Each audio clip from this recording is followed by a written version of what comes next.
जय हिंद मेरे प्यारे साथी, मैं अमरजीत अपने अभ्यासपुर परिवार में आपका स्वागत करता हूं। तो आइए साइंस का प्रैक्टिस से शुरू करते हैं मोटिवेशनल कोट के साथ कि अब तक आपके साथ क्या हुआ उसे बार बार याद करके अपना समय बर्बाद मत करो। वर्तमान में काफ़ी मेहनत करो ताकि आपका भविष्य अच्छा हो सके। इसीलिए ज़्यादा टेंशन लेने की ज़रूरत नहीं है। जो भी हो गया वह अच्छा के लिए हुआ और जो होगा वो भी अच्छा के लिए होगा। तो बिना कुछ समय बर्बाद किए हुए चलिए पढ़ाई करते हैं शुरू। ठीक है, तो आज का पहला क्वेश्चन देखते हैं क्या है। पहला क्वेश्चन है कि रुधिर वर्णिका के संबंध में निम्नलिखित में से कौन सा कथन मतलब कह रहा है कि इसमें सही है, उसका मिलान करना है, उसका चूज करना है, इसके कूट में कौन सा होगा सही। ठीक है, तो इसमें से देखना है कि इसमें ल होता है मतलब कि रक्त रुधिर वर्णिका, रुधिर का मतलब हो गया कि रुधिर मतलब रंग का जो कलर होता है यानी कि रक्त का जो कलर होता है उसका कौन सा गुण होता है। तो इसमें ल होता है, बिल्कुल सही है, क्योंकि आरबीसी जो होता है आरबीसी में हीमोग्लोबिन पाया जाता है और यह कैसा होता है, लाल होता है। हीमोग्लोबिन के कारण ये क्या होता है, लाल होता है, रक्त लाल होता है। ठीक है, और कह रहा है कि यह रक्त को लाल रंग प्रदान करता है, बिल्कुल सही बात है। यानी कि लौह भी होता है, यानी कि हीमोग्लोबिन में लोहा पाया जाता है Fe, ये भी सही बात है। और उसके बाद यह रक्त को लाल रंग प्रदान करता है, ये भी सही है।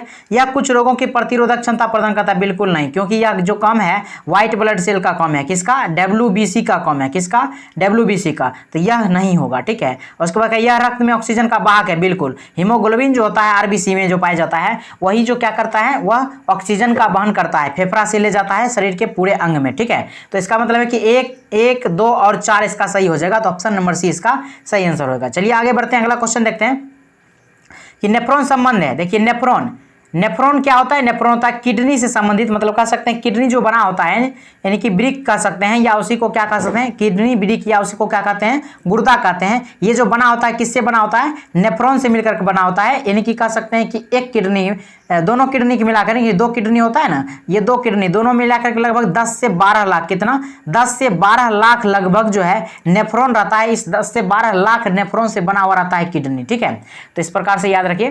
तो ये क्या हो जाएगा, इसका आंसर क्या हो जाएगा, उत्सर्जन तंत्र से संबंधित है, क्योंकि किडनी क्या करता है, उत्सर्जन तंत्र का काम है, मतलब किडनी का काम है उत्सर्जन करना। ठीक है, पेशाब को जैसे यूरिन को बाहर निकालने का काम करता है किडनी।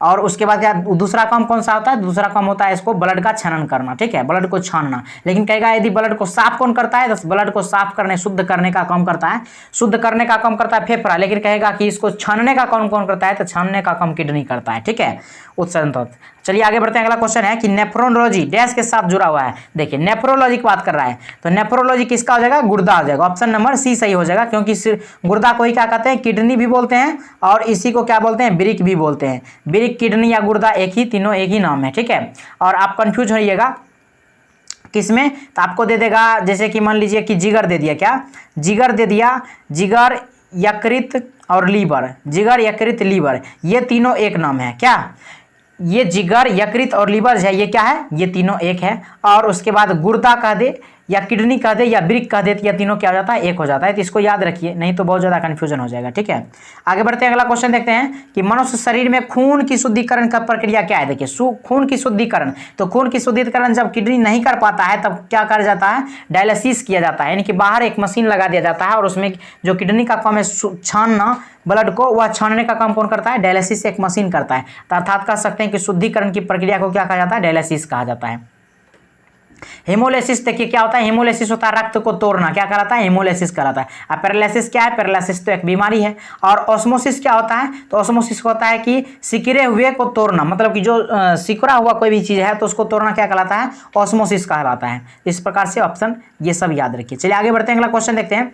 अगला क्वेश्चन है कि मांसल नलिकाएं होती है जो मूत्र को गुर्दे से मूत्राशय की तरफ आगे बढ़ाती है। तो देखिए मूत्रवाहिनी जो होता है, ये किडनी जो होता है, इस किडनी में ये जो किडनी होता है यहाँ से लेकर के यहाँ पाइप एक लगा रहता है, जो कि यहाँ पर जो कहते हैं यूरिन ब्लैडर जो होता है, यानी कि मूत्राशय जो होता है, मूत्राशय से ये जो मूत्रवाहिनी है, ये मूत्रवाहिनी मूत्र ला करके हम मतलब जमा कर देता है, और यहाँ से फिर क्या होता है, यहाँ से फिर पेनिस के रास्ते या फिर महिलाओं में जो होता है योनि के रास्ते बाहर फिर निकाल देते हैं। ठीक है, तो इस प्रकार से ये क्या हो जाएगा, ये हो जाएगा मूत्रवाहिनी, क्या हो जाएगा, ऑप्शन नंबर बी इसका सही आंसर हो जाएगा। चलिए आगे बढ़ते हैं, अगला क्वेश्चन देखते हैं कि प्रारंभिक पृथ्वी का वातावरण मुख्य रूप से बना था। देखिए प्रारंभ में क्या है, ऑक्सीजन नहीं था। क्या प्रारंभ में ऑक्सीजन नहीं था? तो जिस जिस ऑप्शन में ऑक्सीजन है वो सब तो कट गया, यानी कि बी, सी और डी ये तो हो नहीं सकता है, ठीक है, क्योंकि इसमें ऑक्सीजन दे दिया। तो ऑप्शन नंबर इसका ए हो जाएगा कि इसमें जैसे अमोनिया था, उसके बाद जाकर के मीथेन था और H2S मतलब ये हाइड्रोजन सल्फाइड, ये सभी गैस प्रारंभिक में थे, लेकिन ऑक्सीजन नहीं था। ऑक्सीजन की उत्पत्ति बाद में हुई, तभी जाकर के जीवन फिर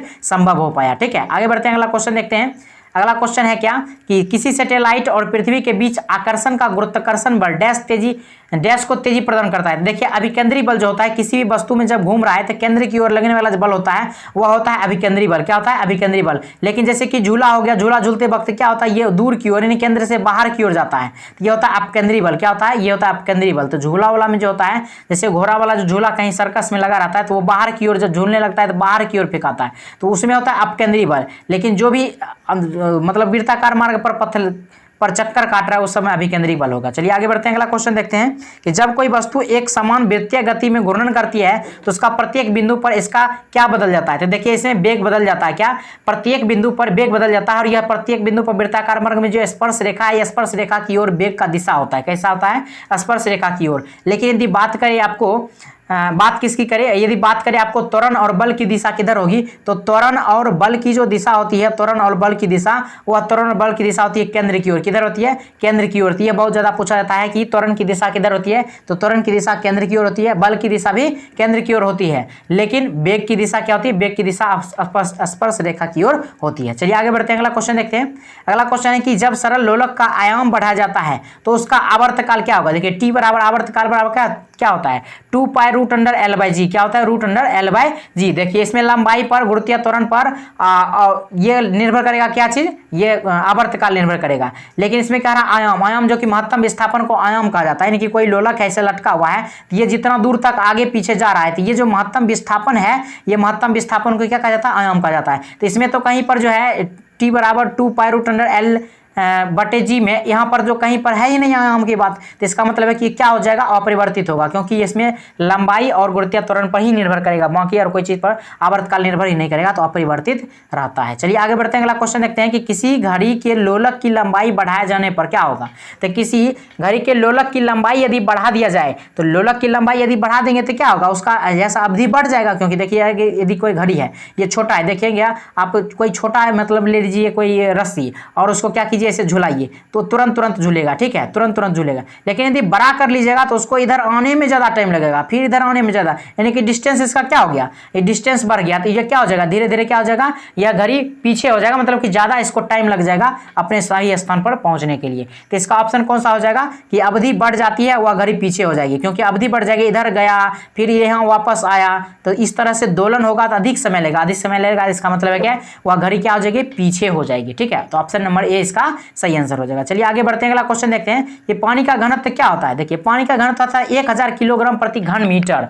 तो इसी के आधार पर जैसे पानी का जो टंकी बनाया जाता है, तो वह टंकी 1000 लीटर का, 500 लीटर का, ये कैसे बनाता है? तो इसी को नाप करके बनाता है कि एक पानी का जो घनत्व होता है 1000 लीटर, यानी 1 मीटर क्यूब यदि कर देंगे तो 1 मीटर क्यूब में क्या हो जाएगा? 1000 लीटर आ जाएगा पानी। तो इसी के आधार पर यह टंकी बनाया जाता है। यदि बात करें आपको बर्फ का, तो बर्फ जो है 9000 केजी, क्या 9000 केजी प्रति मीटर क्यूब होगा। ये बर्फ का घनत्व कम होता है, इसीलिए क्या होता है उसमें 9000 केजी ही 1 मीटर क्यूब में आएगा। ठीक है, तो इसलिए इसका ऑप्शन क्या हो जाएगा? ऑप्शन नंबर ए इसका सही आंसर होगा। चलिए आगे बढ़ते हैं, अगला क्वेश्चन देखते हैं। अगला क्वेश्चन है कि प्रेशर कुकर क्या है?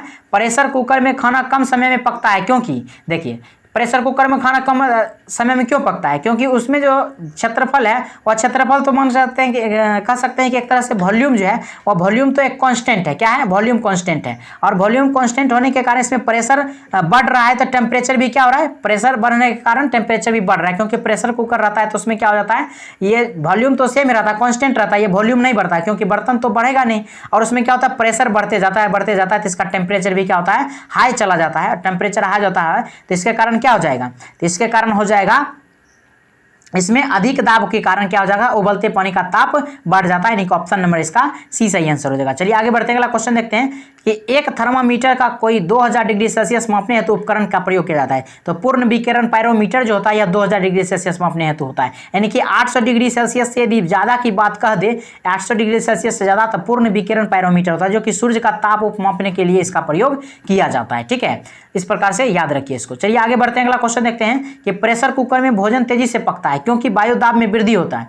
तो वायु दाब में वृद्धि होता है तो क्या हो जाता है, उसमें क्वथनांक क्या हो जाता है, बढ़ जाता है। क्वथनांक बढ़ जाने के कारण क्या हो जाता है, भोजन तेजी से पकने लग जाता है, क्योंकि वह जल्दी से उबलना शुरू हो जाता है और भोजन जल्दी से पक जाता है, तो क्वथनांक को बढ़ा देती है। तो इस प्रकार से इसका ऑप्शन नंबर डी सही आंसर हो जाएगा, याद रखिए। चलिए आगे बढ़ते हैं, अगला क्वेश्चन देखते हैं कि हाइड्रोजन का इलेक्ट्रॉनिक विन्यास निम्न में से किसके समान होगा। देखिए हाइड्रोजन एक है, तो हाइड्रोजन एक होता है, यह जो होता है पहला जो ग्रुप होता है, पहला ग्रुप मतलब कह सकते हैं कि हेलिना का सबसे प्रयास जो ये ट्रिक है, मतलब कि हाइड्रोजन के बाद 3 नंबर पर लिथियम होता है।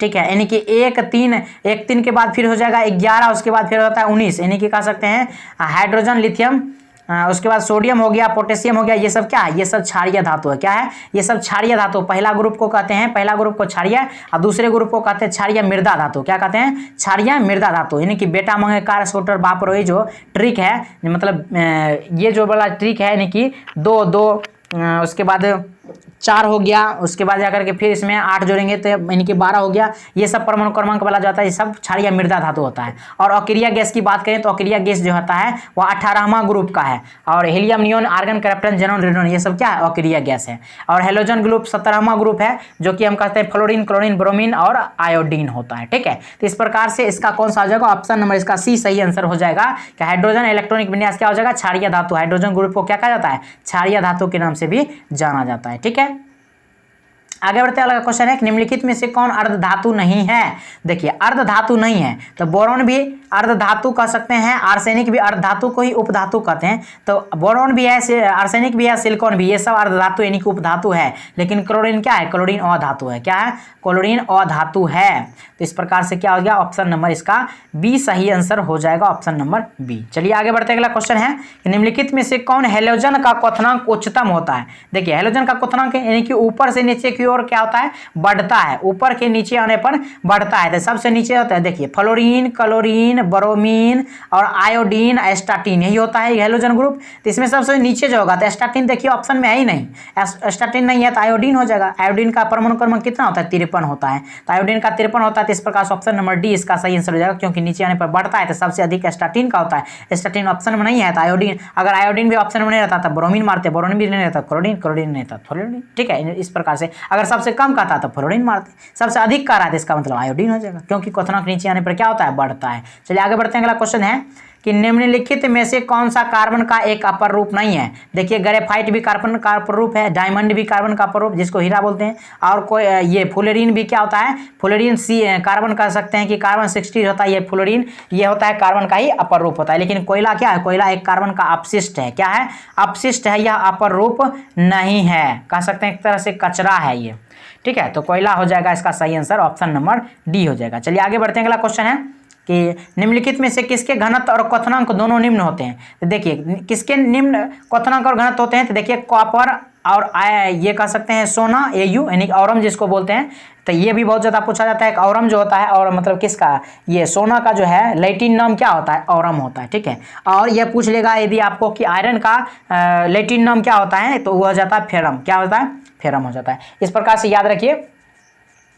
तो इसीलिए इसका ऑप्शन जो है से देखिए ये सब धातु धातु धातु, सोडियम भी धातु है लेकिन इसे आसानी से काटा जा सकता है। इसका मतलब कि घनत्व इसका कम है, और घनत्व कम है तो ये क्या हो गया, ऑप्शन नंबर डी इसका सही आंसर हो जाएगा, क्योंकि सोडियम का घनत्व कम होने के कारण इसको आसानी से काटा भी जा सकता है। ठीक है, तो और इसको रखा कहाँ जाता है, तो केरोसिन तेल में डुबा करके रखा जाता है, क्योंकि यह ऑक्सीजन से अभिक्रिया कर लेता है जिसके कारण आग पकड़ लेता है। तो फिर क्या हो जाएगा, इसका ऑप्शन नंबर बी सही आंसर हो जाएगा। चलिए आगे बढ़ते हैं, और लास्ट क्वेश्चन है आज का कि दूध वाला ताजे दूध में थोड़ा सा बेकिंग सोडा मिला देता है, क्या कारण है, क्योंकि यह अम्लीय को रोकने के लिए करता है, ताकि दूध खट्टा ना हो, खराब ना हो जाए, इसके लिए क्या करता है, उसमें थोड़ा सा बेकिंग सोडा यानी कि क्षारीय मिला देता है, ताकि वह दूध खराब ना हो और अधिक लंबे समय तक उसको सुरक्षित रखा जा सके। ठीक है, तो इस प्रकार से आपको 20 क्वेश्चन मैंने करवाया, जो कि आपको बहुत अच्छा अच्छा लगा होगा। और यदि अच्छा लगा हो तो लाइक शेयर और कमेंट जरूर कर दें। अगर चैनल को सब्सक्राइब नहीं किया तो चैनल को सब्सक्राइब जरूर कर लें और अपने दोस्तों को शेयर जरूर कर दें। ठीक है, तो यहाँ तक वीडियो को देखने के लिए बहुत बहुत धन्यवाद। जय हिंद, जय भारत।